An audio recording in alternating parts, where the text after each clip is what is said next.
Greetings, based internet. Traptendo. Today we have Infiniti player in front of us by Studiolinked. The link is in the description box so you can check them out.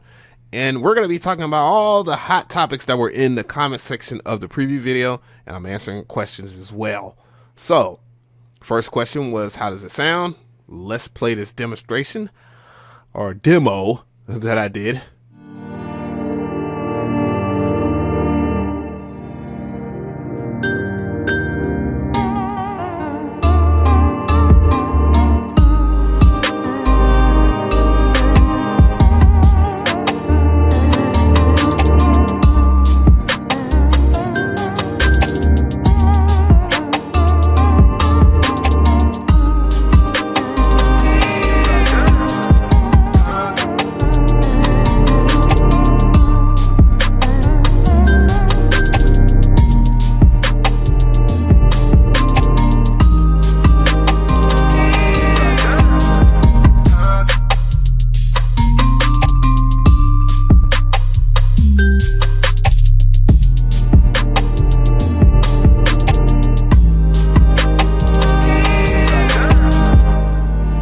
So, showing off the GUI real quick, go into the browser here, and I'm gonna, go through some of the pads because I know you guys want to hear some of the pads.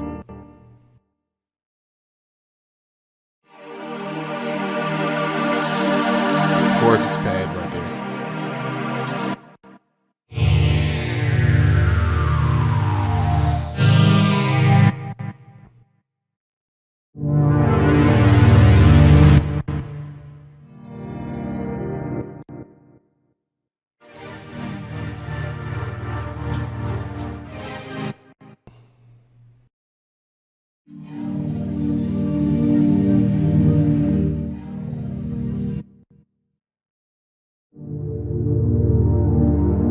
Another question was, how does it load and how does it sound and how is it on CPU? The loading times, as you see, is fair. I'm running a 1024, a Samsung SSD hard drive. So I think that's quite fair for loading time there. I mean, it loads a lot faster than some of the contact preset banks that I have off top. Showing off the GUI real quick here. I'm gonna go and select my preset again.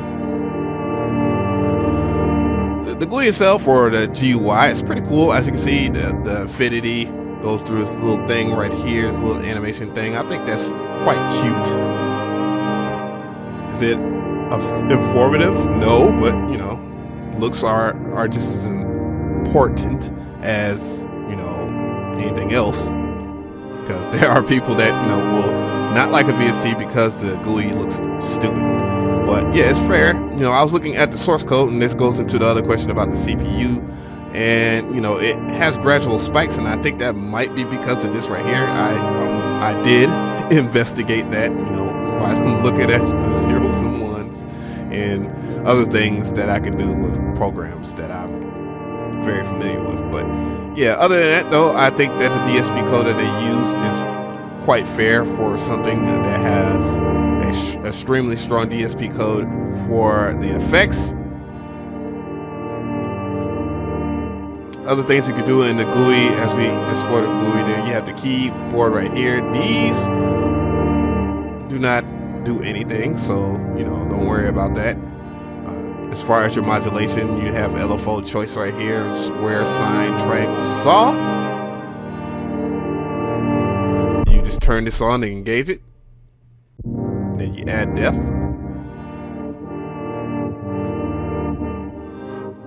And then you add speed or rate.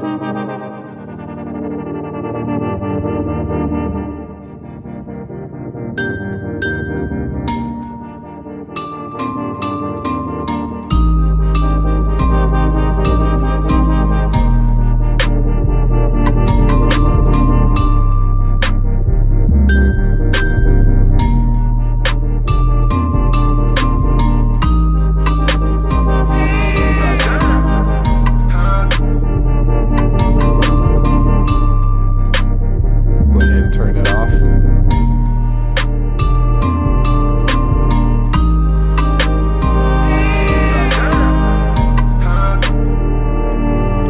things that I thought was very peculiar about this was the fact that, you know, or actually it's pretty cool, is the fact they actually have a destination area there. Their miniature mod matrix where you can route to either a pitch. I'll show you how that works. Add depth. So you can, you know, easily with the pitch, you can go either crazy with it and it'll be a little less musical, or, you know, you can just add a little bit more depth or whatnot, and then you get to kind of that Travis Scott wavery type feel. That's pretty much how I approach those presets too. You know, I added some fine tune, some depth to the fine tune, the modulation, and the LFO. And it gives it more of an analog, kind of an inconsistent feel. So that's cool that you have that option there. You also see that it has chords and stuff like that, which I think that's a pretty good option to have with a rompler synth.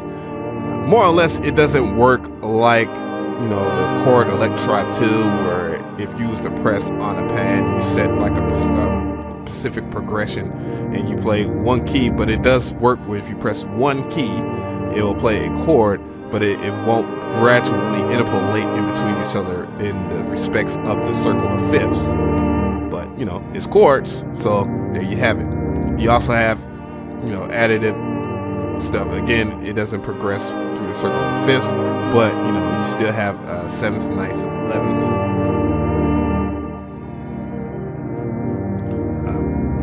In my opinion, in my humble opinion, though, I rather than 11ths, I'd rather see fifths. So perhaps in a future update, they can get rid of 11ths, but then again, there might be people that like the 11th feature in the chord area.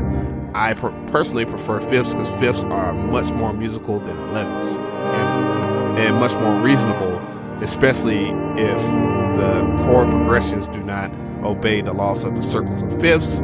So, but you have an EQ. The EQ is there just in case you want to EQ stuff. I do find that the sound quality of the patches in here are up to snuff, so I don't necessarily EQ anything that isn't that, you know, unless it's suggestive EQing or whatever, or subjective EQing. You do have your filter section, which has filter presets, which is initial, which sets it back to some weird talk box stuff.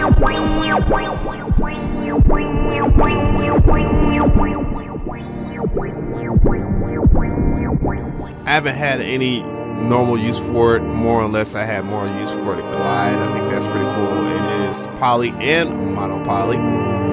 So, you know, you can dial in the glide and you can set it to legato, ADSR. You know, pretty decent stuff there, you know, basic stuff here. I do find that the arpeggiation section is pretty cool because you have, you know, 0 to 12. You know, obviously 0 would be your root key and 12 would be to the next octave or whatever. So that'd be 13 keys, basically. Hopefully I explained that right. And then you have they're up and down, up, down, down, up, you know, alternates and all of that. And surprisingly, you have something cool here, which I'm gonna actually demonstrate that on this one because this was plain, which has another type of feeling to it.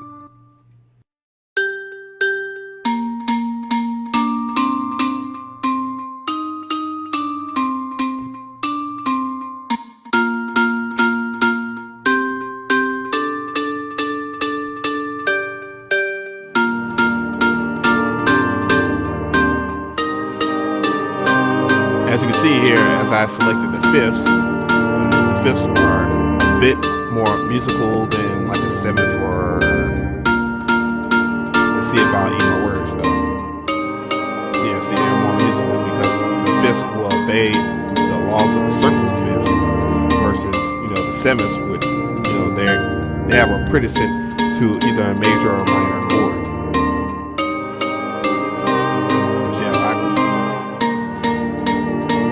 Of course, you can set the rate, which is the speed, and set it to either straightforward or triplets.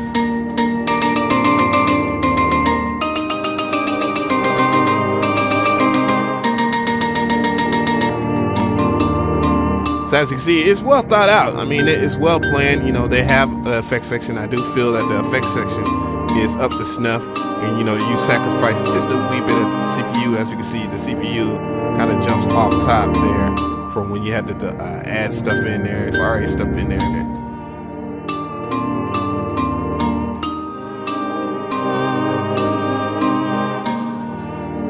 They did a pretty decent job as far as adding the reverb and stuff like that. It doesn't sound like it can. It feels much more musical this time.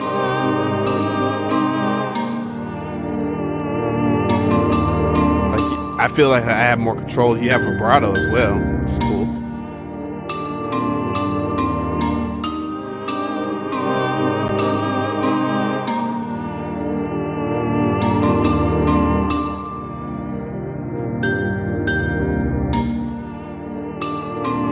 Go and play with some more presets here.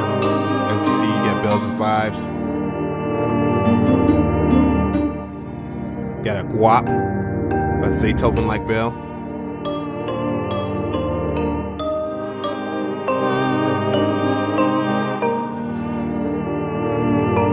And also, you know, and that brings me to this point right here, because I think this is a very important thing that I talk about, because this I saw some snarkly comments or whatever about clichéness. Clichéness kind of fits onto, it's vague, very vague, you know, because for the fact that something that has to be cliche doesn't mean anything, because their niche is the urban market, but it can be fixing abroad to whoever the producer is in general, to your imagination. You know, most people, you should not buy something just for the fact that, hey, X producer is using this and he's famous and he can use this, and you know, I'm gonna use the exact same presets as him. To me, that's cliche. Versus, you know, somebody going and buying something and then expanding upon it. You know, the only thing, for the fact, like, you have Nexus and this niche rompler market. The rompler market is meant for people that, you know, just want to make music and go, that don't want to partake and create a gradual sound from using basic waveforms or using basic knowledge of synthesis. So it excels at its job, in my opinion. Yeah, but you know, it's pretty good.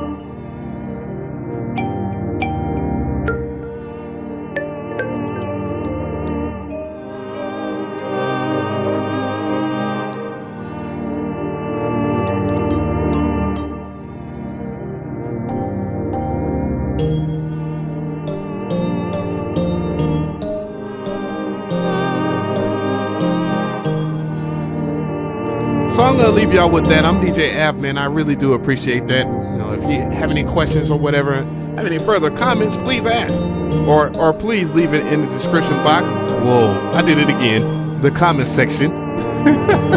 God. But you know, anyways, thank you for your time, Stamp, DJ Av. Thank you so much. Trap Tendo.